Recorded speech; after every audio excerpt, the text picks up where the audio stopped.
नमस्तस्यै नमस्तस्यै नमस्तस्यै नमो नमः।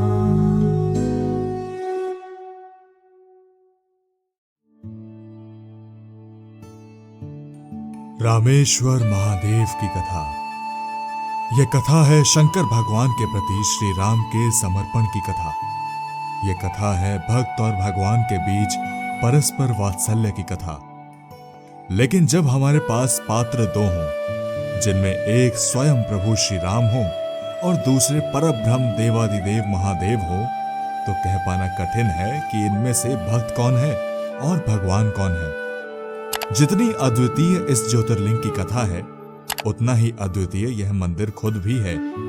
इस एपिसोड के अंत तक आप इस मंदिर के महत्व और इतिहास के बारे में सब जान चुके होंगे। तो आइए, मैं कृष्णा शर्मा ले चलता हूं आपको सीधा आज से कुछ कल्पों और युगों पूर्व श्री राम के त्रेता युग में।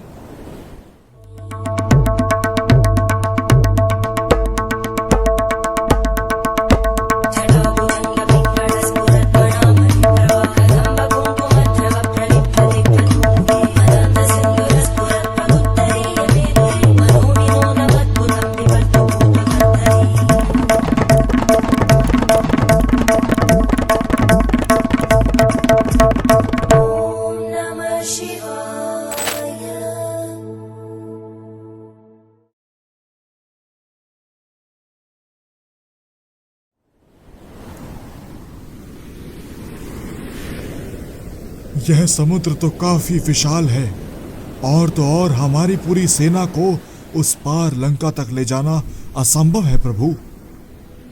हे वानर राज सुग्रीव, मेरे हृदय में महादेव हैं और आपकी सेना में हनुमान है, फिर असंभव तो कुछ रह ही नहीं सकता ना। प्रभु, हमारी सेना के इन दो वानरों नल और नील को बचपन से वरदान प्राप्त है कि वे दोनों पत्थरों और लकड़ियों को पानी में तैरा सकते हैं। निसंदेह ही उनके पास कोई उपाय होगा।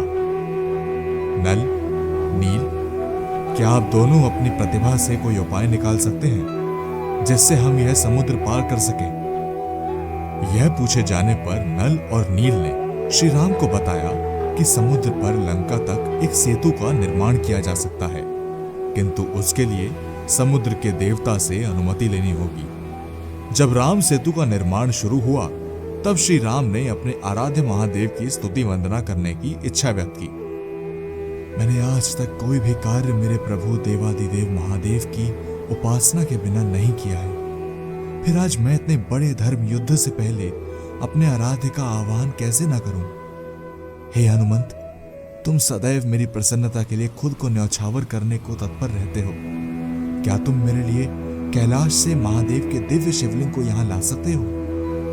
प्रभु, ये जानते हुए भी कि मैं आपकी चरण धूलि का पुजारी हूं, आप मुझसे पूछ रहे हैं कि मैं ला सकता हूं? आप आज्ञा तो दीजिए प्रभु। आप कहें तो मैं महादेव को कैलाश पर्वत समेत यहां आपके पास ले आऊं, फिर आप निश्चिंत होकर उनकी साकार पूजा आरंभ कीजिएगा। हे बजरंगी, तुम अत्यंत नटखट हो। स्पष्ट प्रतीत होता है कि तुम ही वे चंचल बालक हो जिसने असीम ऊर्जा के स्तोत्र सूर्य को फल समझ के निकल लिया था। नहीं पुत्र, मुझे महादेव की आराधना एक साधारण दीन भक्त की ही तरह करने का सौभाग्य प्राप्त करने दो। तुम मेरे लिए केवल उनकी एक दिव्य शिवलिंग ही ले आओ। जो आज्ञा प्रभु। जय श्री राम। अब वहां हनुमान जी को शिवलिंग ना मिल पाने के कारण उन्होंने महादेव का ध्यान किया और शिवलिंग पाने में विलंब हुआ। यहां समुद्र तट पर बहुत देर बीत जाने पर जब पूजा के मुहूर्त का समय निकट आते जा रहा था, तब श्री राम ने वहीं तट की मिट्टी से एक शिवलिंग का निर्माण किया और पूजा शुरू कर दी। श्री राम के भक्ति भाव से प्रसन्न होके देवादिदेव महादेव वहां प्रकट हुए। हे प्रभु श्री राम, आपके इस भक्ति भाव को देख के मैं भाव विभोर हो गया। मैं समझ ही नहीं पाता हूं कि यह मेरा सौभाग्य है या दुर्भाग्य कि मेरे आराध्य प्रभु मेरी ही आराधना करते हैं। हे कृपा निधि महादेव, यह तो मात्र आपकी प्रभुता है। मेरा आपसे यह निवेदन है कि आप इसी स्थान पर रामेश्वर महादेव के रूप में निवास करें। जो राम के ईश्वर हैं, वही रामेश्वर है। आपके वाक चातुर्य में मैं इस बार नहीं फंसूंगा दशरथ नंदन। राम जिसके ईश्वर हैं, वही रामेश्वर है। इस प्रकार से श्री राम और भोले शंकर दोनों ने ही महादेव के इस नाम रामेश्वर की अपने अपने भक्ति भाव से अलग अलग व्याख्या दी। कुछ विलंब के पश्चात जब रुद्रावतार बजरंग बली यहाँ पहुंचे तो उन्होंने देखा कि उनके प्रभु श्री राम ने उनके आने से पूर्व ही पूजा शुरू कर दी है, जिसे देख उन्हें बिल्कुल अच्छा नहीं लगा। उन्होंने उस शिवलिंग को हटा के अपनी शिवलिंग लगाने की चेष्टा की, किंतु वह शिवलिंग स्वयं बजरंग बली से भी नहीं हिल सकी। उसके परिणाम स्वरूप हनुमान जी वहीं थक के बैठ गए। फिर श्री राम ने कहा, अरे मेरे भोले बजरंगी, मैंने तो तुम्हारे बिना पूजा केवल इसलिए आरंभ कर दी थी क्योंकि मुहूर्त का समय निकला जा रहा था। तुम तो बल बुद्धि और विद्या के धनी हो हनुमान, अपने विवेक से सोचो, मैं तुम्हारे बिना कोई कार्य कैसे ही कर सकता हूँ।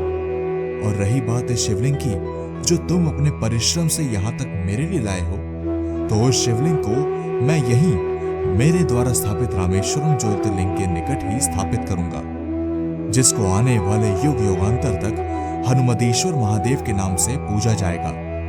रामेश्वर महादेव के दर्शन करने से पूर्व भक्तों को यहाँ हनुमतीश्वर महादेव के दर्शन करने से जन्म मरण के बंधन से मुक्ति मिलेगी और गंगा मैया के जल से रामेश्वर ज्योतिर्लिंग का अभिषेक करने पर मनुष्य ब्रह्म हत्या जैसे पाप से भी मुक्त हो सकेगा। तो यह थी श्री रामेश्वर ज्योतिर्लिंग की कथा। यह ज्योतिर्लिंगों की इकलौती ऐसी कथा है जिसमें महादेव से ज्यादा उनके आराध्य और उनके सबसे बड़े भक्तों में से एक श्री राम की चर्चा की जाती है।